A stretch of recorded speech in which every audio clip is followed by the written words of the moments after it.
And God's desire at the end of the day is that He wants you to be free. He wants you to be free spiritually.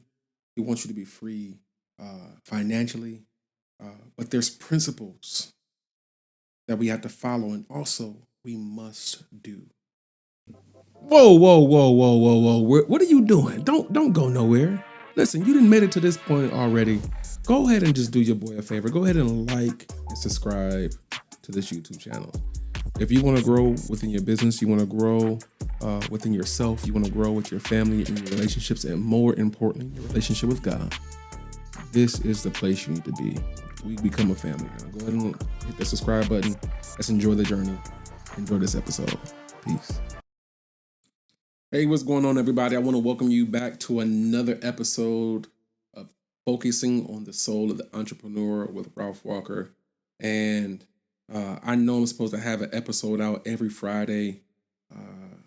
And trust me, I recorded and I erased and I recorded and I erased. And and all I could hear in the back of my mind was "you chose."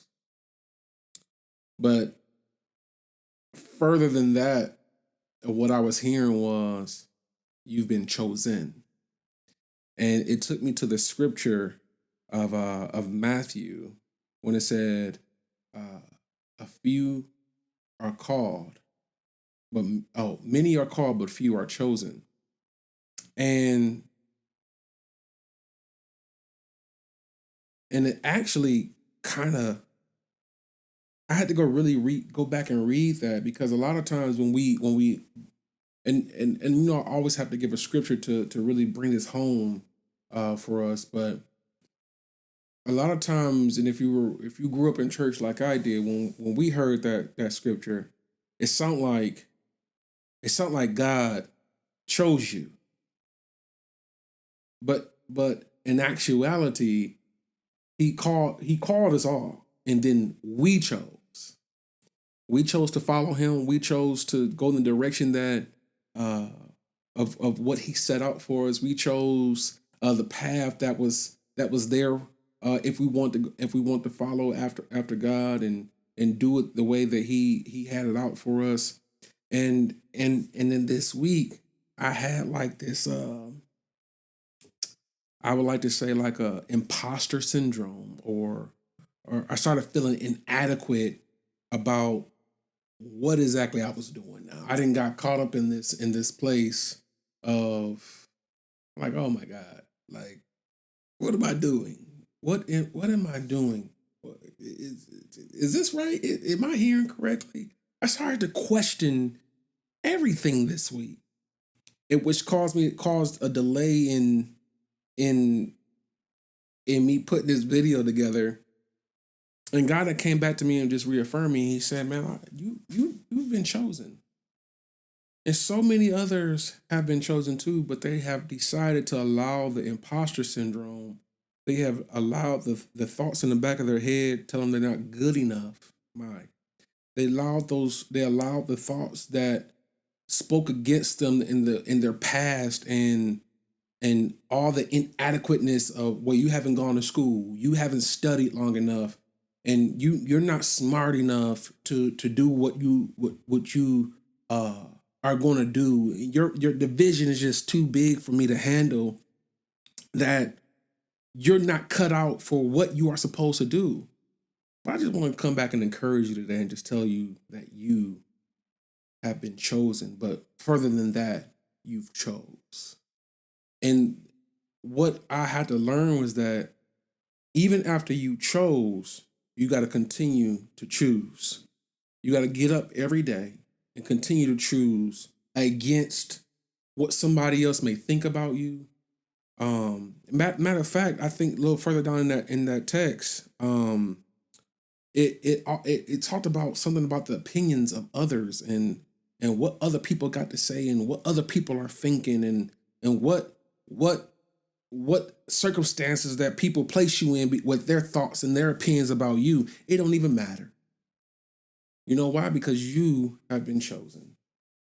You've been called to do exactly what you're doing. And I don't want to sound too churchy or anything, or too religious, but It's very, very simple because I'm not talking about being called to ministry. I'm not talking about being called. That very idea that you got, that very vision that you got, you've been called to it. And I want you to go and continue to choose that vision every day, because when you choose that vision, you're working in your creativity. And when you work in creativity, you're working with what God is doing. God is a creator. So if he's a creator and he created you, that means he wants you to continue to create too. It almost felt like something was telling me that this is too much responsibility. And it almost felt it, not almost, it felt, let me tell you this. Let me give you a little transparency moment. Like, I'm gonna tell you how far this is from what I really envision for myself now. I envision myself continuing in this place of business, developing businesses, um, going around giving people advice and telling people, hey, do this, do that, do this. Then at age 50 to 60, I told my wife this, I promise you, about 5, 6 years ago. I said, my my retirement plan is literally gonna be public speaking. Yeah. I said by 50, 60, I will be public speaking. I'll be getting paid to do engagements and all that good stuff. And I would be in that lane, and then that's when people would get to hear my voice. But other than that, I want to be the guy in the back in the corner. And if you know, you know. And I don't like to even go out. When I go out, people be like, "Man, what made you come out? You don't come out nowhere." Because I don't. I don't. I don't. I be in a like, it'd be hard for me to get out. It'd be hard for me to get out. My homeboy Ray called me to come out for a birthday party, and I apologize, Ray, if you see this, my brother. We in a group text too. So if you see this, my brother, I'm sorry I didn't come out for your birthday. And what happened was, I got home after an event. We had been booked up with parties all day, and I got home and said, I can't even do it. My wife was like, "You got it." I said, "I can't. I can't. I can't, and I won't be going out." It just takes a lot for me to come out. Like, I just want to. I don't want to be seen like that. I don't desire fame. I don't desire a bunch of followers. I don't desire. I just want to get my money in peace and go about my business. And then what happened was, I started. God had told me to go to the gym. He said, "I have a vision for you." Clear as day, man. When I tell you I hear God clear as day. And I'm never ever wrong about when I hear God's voice. I'm never wrong because it ain't me. And I don't take no credit for being able to hear God's voice. And I want people to not get so mystical about being able to connect with who created you in the first place. Y'all make this stuff sound so spooky to say you heard from God. You hear some stuff and you won't be confident in it because you afraid of the God term. I'm talking about me. I ain't talking about nobody else. I ain't saying God came to tell me to tell you anything. And if God did tell me to come and tell you, it's I know the specific person who He told me to come talk to, and I'm never ever off. Not to sound, but that's how critical I am with trying in my ability to hear God's voice, and trying to, and not saying I obey every single thing. I don't. I'm not sitting here trying to say I'm perfect by any measure, but I hear God's voice, and I try my best to go on that line and go down that path that which He has called me to go down. I'm trying to use the right words, more lamer terms, so that it don't sound too put together or whatever. But hey, this is how giveaway talk sometimes. I get into a groove and it just goes down this way. Um, but God told me He said, "Man, you gotta lose 40 pounds. And for every pound that you lose, I'm gonna reveal more and more to you." So I'm just like, I'm at about 80. And as I'm literally losing pounds, God is just like sending me, just dropping things in my spirit, just like for me to write down. I'm just writing, I'm writing. And then one day he says, "Time for you to speak." I'm like, "Whoa, no!" I got down to 268, and that's when I got on Instagram and said, "Man, I lost. I'm in my 260s. I'm so happy. I got to get down to 240. I haven't got out my 60s yet. I gotta get down to 240. I gotta get myself together because I really want to see my body in that place." Uh, Anywho, but um, there was every for every pound that I lost, he was going to reveal more and more and more to me. And I just said, okay, all right, I take it. And the reason why God talks to me like this is because I don't fight against what He's getting ready to do for me. I don't need all the details in order for me to be obedient. And that's what happens to a lot of us, is that we get into the details and we hear God's voice and we get in, and now we need all the details. And because we don't have the details, we stop. We become unencouraged. We become unmotivated. We become, oh, I don't have all the money. Now we can't do. But he's giving you step by step detail, but you have yet to follow the first step to even get to the second step, let alone the third and fourth step. What good is giving you the whole vision if you're not even going to take the first step in the first place? But I want to just tell you right now, you have been chosen for this space. And I'm just so happy to be um recording this episode, because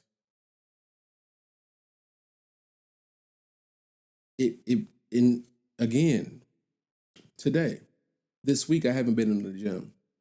Every time I record, I was in the gym every day. This week I haven't been in the gym, and so it caused some level of confusion. Now that I think about it, the imposter syndrome is because I haven't gotten to I didn't go to the place where he told me to go to even get the information.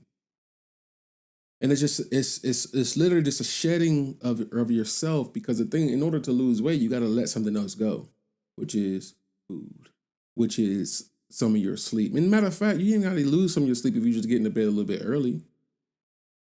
Because I get up at 5:30 in the morning. I get up at 5:30 in the morning every day. You see my little, I'm almost done with this book. And I read a book. And even today, he told me I can't even turn on the TV at night no more. I gotta read the book.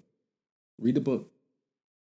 My wife was like, "So she can't have TV?" I said, "You can have TV. I'm just gonna have my headphones on. I'm gonna read my book." She said, "Okay, well, I'm reading the book too with you." She just bought a new book. And that's what your wife's supposed to do. That's what your wife's supposed to do. She don't sit there and say, well, if you ain't, no, she gonna do it too. But she wanna better herself along with you. I ain't asked her to do that. She didn't have to do that. But she said she would, and I appreciate that about her. I appreciate that about her. I just want to say this to you. That very idea that God is giving you, that very vision that you have, you see it. Stop being scared to actually say it out loud.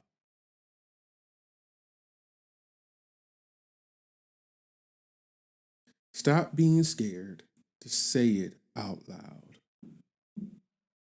You're scared because you don't even realize how good it is, but you worried about it being perfect. May I submit something to you? In Genesis 1:31, uh, God never called anything perfect. He called everything good.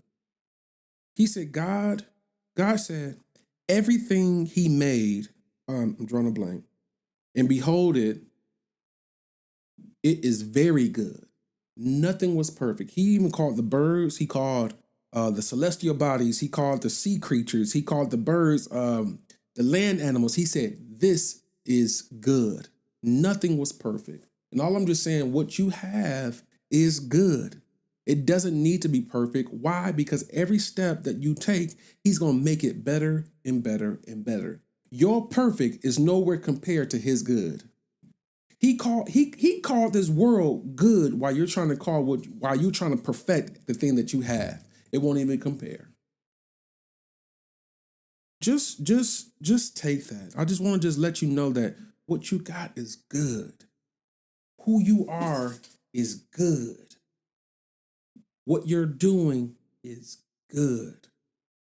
Don't let nobody's opinion about you. Don't let your past separate you from what you are trying to accomplish. Don't let no likes and no comments distract you.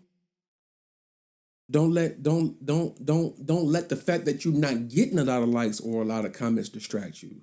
Just go and do what you're supposed to do. Don't even let the fact that you feel like your family ain't supporting you right now distract you. They'll come around. I promise they'll come around. Everyone wants to support something when something is good. Go out and do it. And the thing is this, every step that you make, God is responsible for the provision. If he's giving you the vision, he's responsible for the provision. And so what that means that he will send every person you need as long as you keep taking the steps that you're supposed to take. He will send every person and everything you need as long as you keep taking the steps that you're supposed to take. It took me a few days to get this out because I got caught up in myself and caught up in who I am for a second. But as long as I submit myself every single day, I know that every Friday when I'm supposed to release something to you, that it's going to be good. So when you look at your vision, you look at your plan, I want you to call it good. Why is it good? Because God said it was good. And you know it. It's in your heart. It's written all on your heart. Just do it. Just move with it. Whatever level of obedience you're supposed to have. And this is the thing too. And I'm gonna call it out on myself because I love just being transparent. I'm an open book about everything that I've gone through. And I wish I could just tell you everything in one episode, but I can't. But I understand, man, about 2 years ago, I made over $900,000 in 1 year. And when I said in the intro, in probably like the next couple months after that, I probably hit over 100,000. I'd have made some cheese. But this was the thing. God said to me, he said, that's not what I called for you to do right now. That was on my own. I promise that was just on my own. That wasn't even in alignment with even God had said for me to do. He said, what I called you to do is going to be good. But there are things I need you to have in order before you get there. And the reason why I want you to have it in order is because you prayed for it to be in order. This is what your prayer was, that you wanted certain things to be in alignment before you made it to where you were supposed to go. And I just want to let you know that you wasn't even praying to me you wasn't even submitting yourself to me during this time. And that's why you started having the anxiety that you were having. That's why when you was carrying all that money, you was having so much anxiety that you just thought everybody was just looking at you for whatever weird reason. I was having so much anxiety. It was nuts. It was nuts. And I didn't even know I even made that much money. I think at that time, I only had like $300,000 on me or something like that at that time. And it was all gone within months. Not because I spent it all wrong and not because it just dwindled away, because he caused a business to collapse to shrink itself from every direction. All my business was just, and everybody can be like, well, the economy. No, man. I don't deal with the world's economy. I deal with God's economy. When God calls something for me to happen, he calls it good and he makes it happen. I don't deal with the world's economy. I deal with obedience. When people seem like they're losing, I'm winning. I've never ever dealt with the economy of people with the world, because everything I've been doing has been said by God. But when I stepped out and did it on my own, that's when I learned my lesson. I was like, nope. Whatever you say, God, that's what I'm doing. I'm learning my lesson. I'm following your path because I want it to be good. What do you want me to learn? Well, I want you to go treat your wife better. That's a whole other episode I'm gonna talk to you guys about. And the reason I'm gonna talk to you guys on another episode about that is because there are certain parameters when you working within God that if you just there's certain principles, not parameters, but there are parameters, but there's principles that you have to have in order when you're working with God. Every book that I've read about millionaires, and this is something that people don't even speak about. Everyone mentions their wife, but they don't mention it as a principle as to treating them right. They're just naturally doing it, but they don't even know that that's what one of the God's principles are. It's the way that they treat their wives. It's the way that they treat their spouses. Is a principle unto God when He blesses you in that way, because He wants you to be in business. Why? Because the Bible. Oh man, I got another episode. It's called. I ain't even gonna tell you the title. I'm gonna teach it next week. But basically, there's principles within God when it comes to finances. But more importantly, just outside of what knowing that and understanding that finances is a tool, is that it's provision for what He wants you to build. And when you don't have these certain principles in place, and you will see it. You will see people who was rolling, but then it just stops. It just they cool, they good, but the provision just stops at a certain place, because there's certain principles that are just out of whack once you start moving that way. And God just like, no, man, because I've chosen you and you chose. I called you and you chose. I need these parameters in place. I need these principles to be followed so that your life, you don't have to work hard, but you can just work diligently. I was asking God, I said, God, man, this is during a time where it was just getting really, really tough for me mentally when it came to working in my family. And I just got so confused. I mean, and this is the thing too, I had to look back in my history and figure out where it even stemmed from anyway. It stemmed from my dad and my granddad. My granddad was a very hardworking man. My daddy is a hardworking man. And when I say was, he's no longer working, but he's still with us. And to the point that my aunts and then would say, well, we didn't get to know HW till we were grown. He was just working so much. He was a good provider. And my grandma, and I never caught on this until later in life.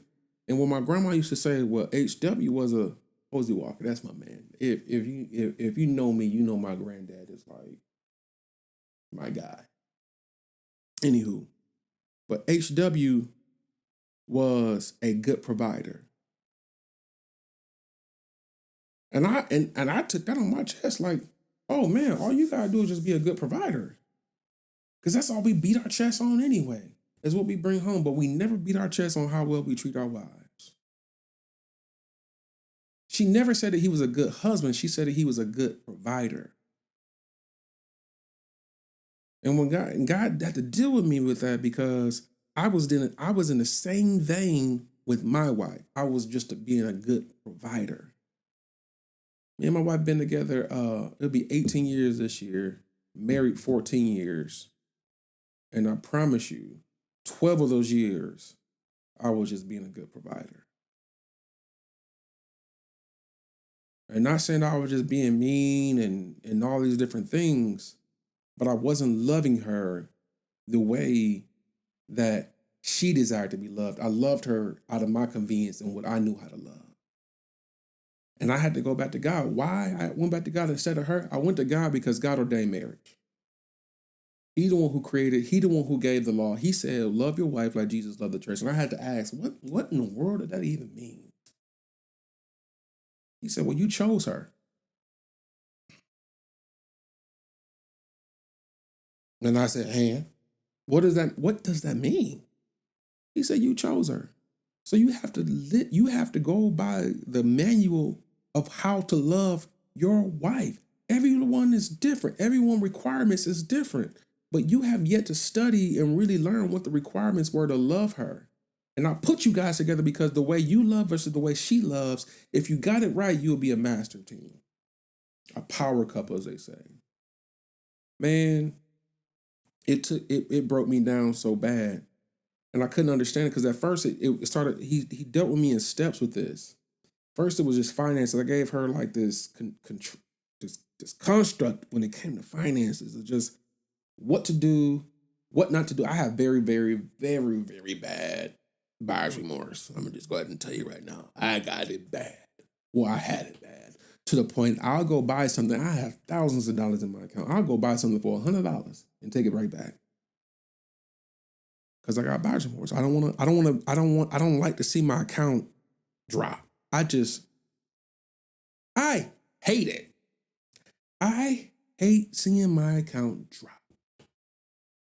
And I got a wife with really exquisite taste. I'm not gonna lie, her taste is really spot on. It ain't like we got different Googles. So if I want to do something expensive, I go Google on her. I promise you, I'm gonna show you an example one day. But I can Google, let's say we're looking for a puffer coat. I can go on her Google and Google a puffer coat. $800 minimum. $1,000 minimum for a coat. On my Google now, it's gonna take me right to Macy's. It's gonna send me a quote for $30. And I don't want no $30 because I do like quality. I'm not like if I'm gonna spend my money, I want quality. My granddad always said this. He said, son, sometimes you gotta bite the bullet.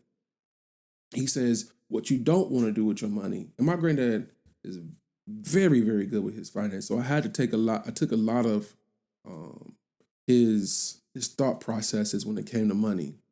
But anywho, what he said was, he said you gotta bite the bullet sometime. He says what you don't want to do is you don't want to have to buy it twice because you spent on a poor product.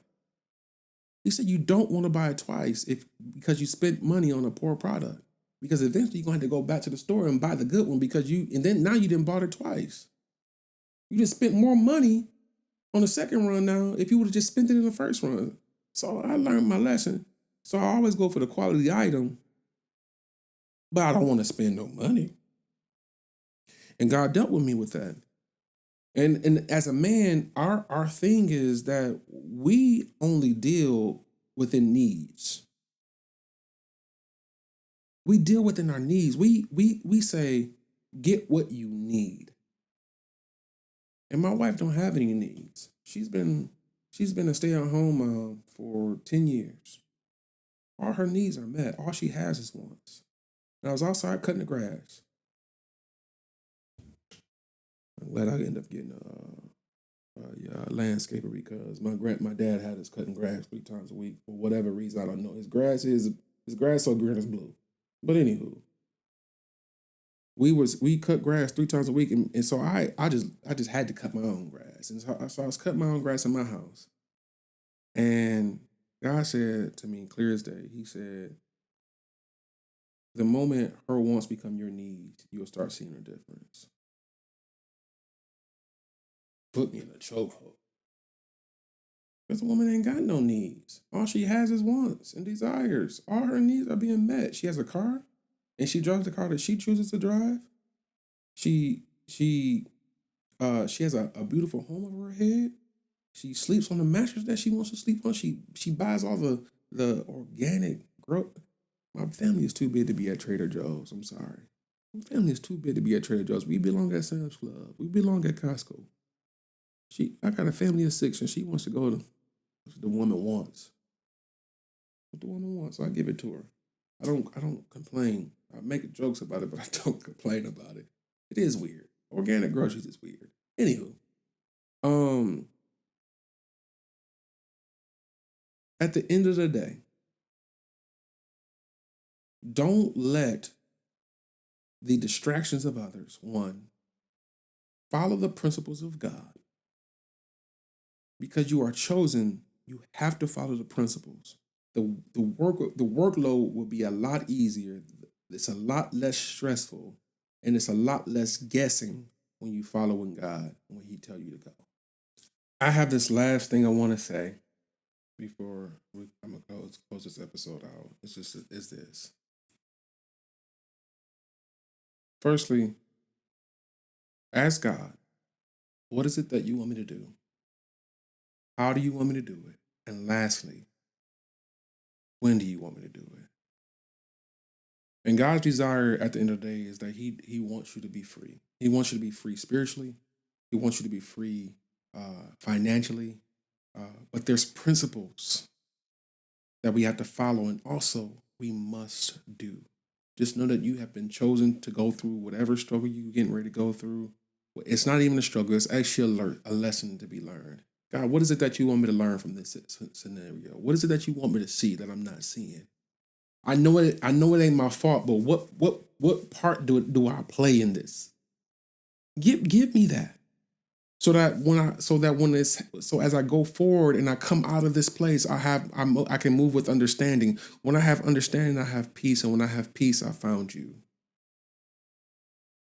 And that's the place I want to rest in. I want to rest in the place of understanding, so I can have whatever it is that you desire for me, and that I move in the freedom and move encouraged in whatever vision that you've called me to do. So God, I just thank you. I glorify you. I honor you. That everything from here on out, that I'm being obedient to whatever it is that you want from me and that you have for me in this season. That whatever struggle I go through, God, I'm looking for you through the struggle. I'm looking for you through the pain. Why?